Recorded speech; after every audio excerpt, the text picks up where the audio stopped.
Hi everyone, my name is Bukky. Welcome to my channel, your number one place where you learn about personal finance and career. And this week, guess what, is about the personal finance week. That is the we talk about personal finance in this video this week. For this particular video, I'll be sharing a story with you, a personal story with you. And before 2 or 3 years ago, I would always have this card that I buy to board long distance train. We call it the ICE, right? And then it makes it cheaper for me to travel long distance, and then I don't even think about so much of the cost before I travel, because then I have a cheaper rate kind of, right? And it's an annual card that I have.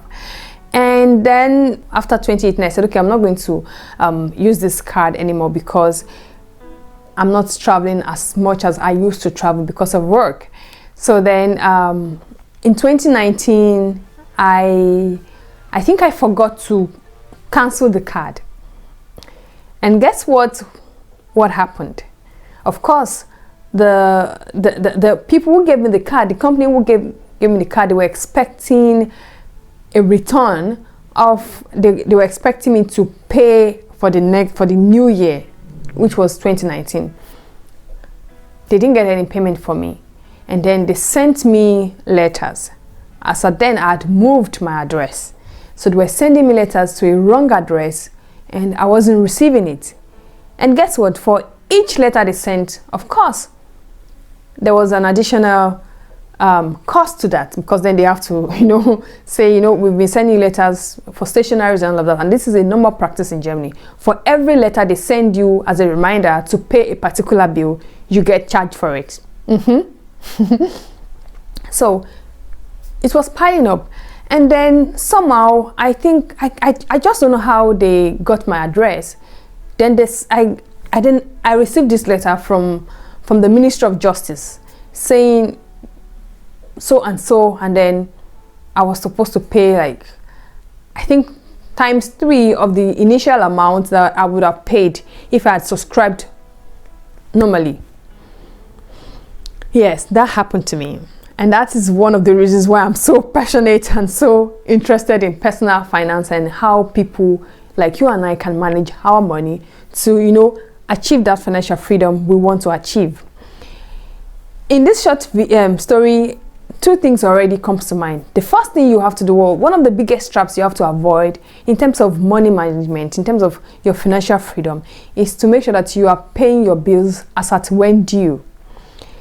And that's because if you don't pay your bills as at when due, for every time you miss your payment, your creditor would add an extra amount, an extra interest on it, and it keeps piling up.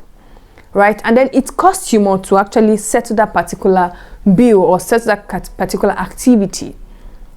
Right? So you might be lucky, you might be in a country that they don't do that. But for example, in my country, in Germany, they do that. For every time you refuse to pay a particular bill and they're sending you reminders, you're not getting it, you don't care, you would have to pay it at the end of the day. And if you don't pay it, right, they get to send your details to a company called Schufa, and then in Schufa, they would be enforced to get that money back from you. Yes, they will get the money back from you. And then as at that time, the money would have been maybe ×2 or even ×3 of what you should have paid in the first place. So that was my first lesson for you today in terms of your big money traps that you should avoid.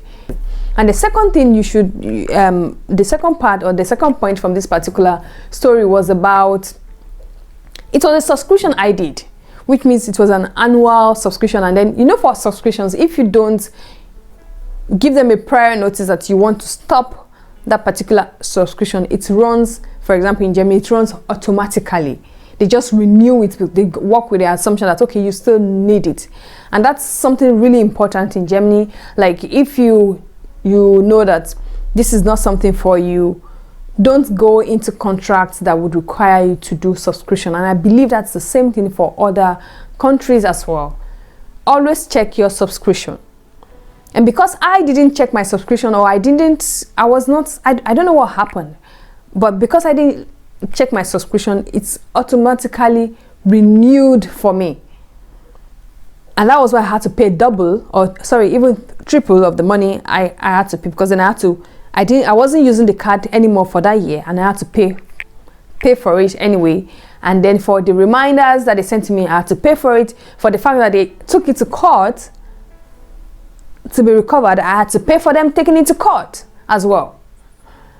So you want to check your subscription, you want to check which is the second biggest trap you can imagine, or I would say that you should be aware of when you, in terms of financial traps or money traps. The third financial trap that I would say you should be aware of is, before I go there, how many of you, has made promises, especially when you are happy? You made promises to someone that, okay, don't worry, I'm going to do this for you. I'm going to buy you this gift. I'm going to do this for you. If you look back at it, after that excited moment, after the euphoria has died down, and you think about it, that is when the realization of what you've actually done sinks in, and you're like, okay, am I able to actually provide this thing? Am I able to afford this thing? So the point is that try to avoid making promises, especially when you are euphoric or excited. Try to avoid it. Just say, okay, good one. Let's see what we can do. Or I think I owe you something. I think I owe you something can just be maybe even a small lunch, and not just a big gift that would cost you so much and then you just blot out. And because you don't want to lose your face in the presence of the person, maybe it's a kid or a friend or a colleague or a family member, because you don't want to lose your face, and then you just make that promise, and then you finding yourself struggling to fulfill and all of that. So don't do it. Don't make promises when you are very euphoric and happy or excited. All right. The fourth money trap I believe you should avoid is to, sitting on a huge debt with high interest and saving or investing at the same time. I believe I did a video about that on this link. Go to that video and see what I'm talking about. You cannot have a huge debt with high interest and be investing, right? It doesn't work, especially if the returns on your investment is not commensurate to the interest that you're paying for that debt. It's like you are robbing Peter to pay Paul, and then it's just like a hole in the basket you're digging for yourself. So you want to look at, okay, where do you owe money? How much do you owe? What's the interest rate? You want to, maybe if it's a high interest rate, you want to see how you can reduce that interest rate or even pay it off before you start thinking of investing, right? Especially if you have no job or you're just starting to get into the job market, right? So that's the fourth thing you want to do. Don't keep financing high interest debt while investing at the same time. It doesn't go. It's an effort in futility.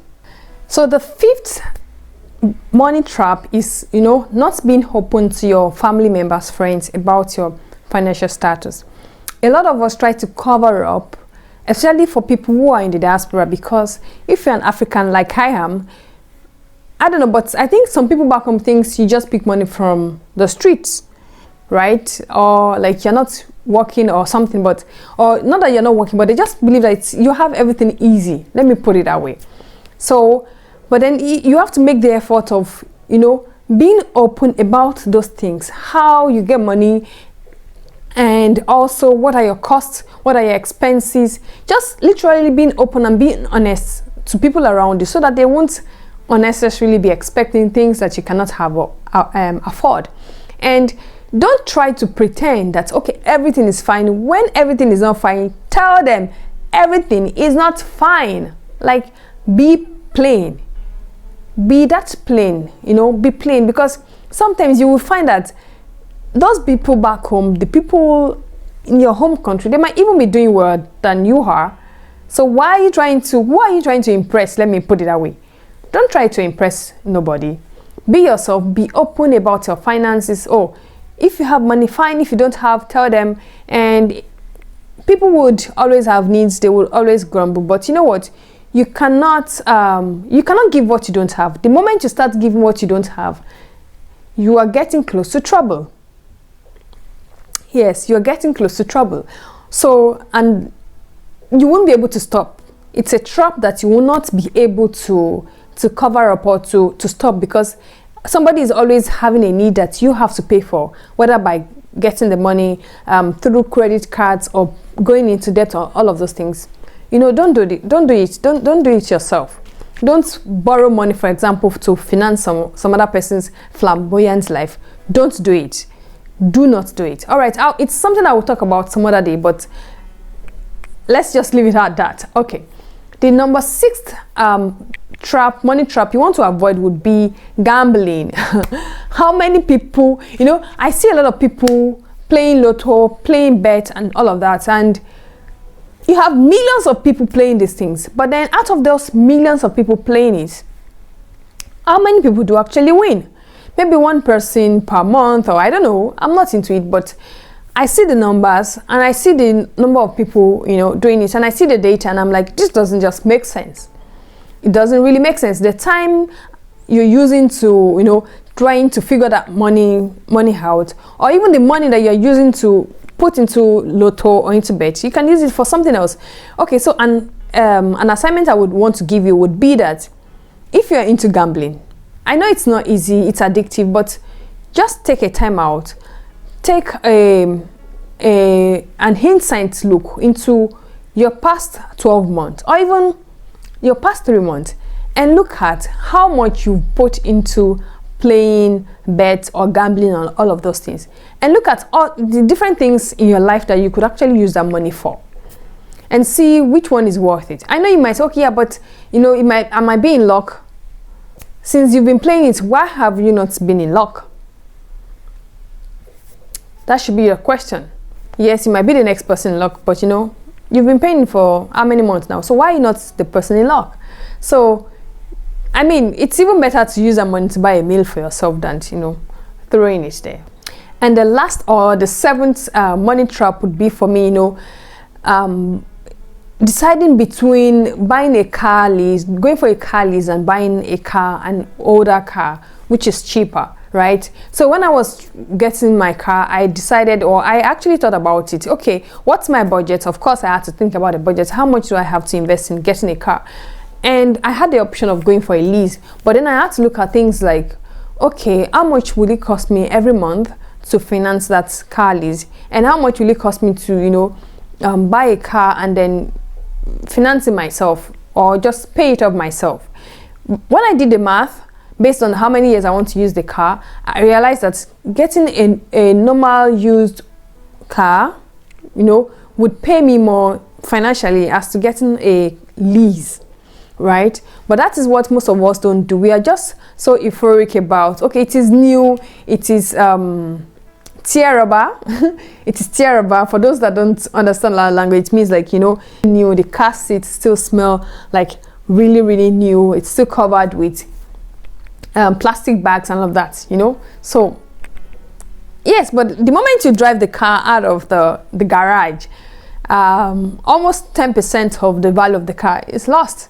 So for me, my decision was clear. Okay, I would rather go for a cheaper car but strong and older car, right? And then I wouldn't have the headache of, you know, if I'm able to pay up that car for next month or not, right? Because if, for example, I'd gone for that other lease car and something happens to maybe my 9 to 5 where I get money from, or some other business I get money from, how do I pay for it? So those are some of the financial traps you want to look at and you want to avoid, because the thing is, you don't cover up traps. When you cover up traps, you would end up getting into it, because things of life would happen to you and you would even forget that you actually have a trap covered there and you get injured. And that's the thing about life. That will be that for me for now. Thank you so much. And before I go, I would like to ask you, out of all of these things that I've mentioned, which one speaks to you? Which one is your own trap? And how would you cover it up, or how would you not cover it up, but how would you take care of it and get it out of your way for you? Okay, so that would be my question. And if you have any other question or comment, do not hesitate to drop them in the comment section. I'll pick them up. I like receiving your comment. And again, don't forget, just click the like button on the subscription button and share amongst your family and friends and let them be aware of where you're learning from. All right, so I'll see you again some other time. Don't go away, stay on this channel. There are other videos for you. Bye bye.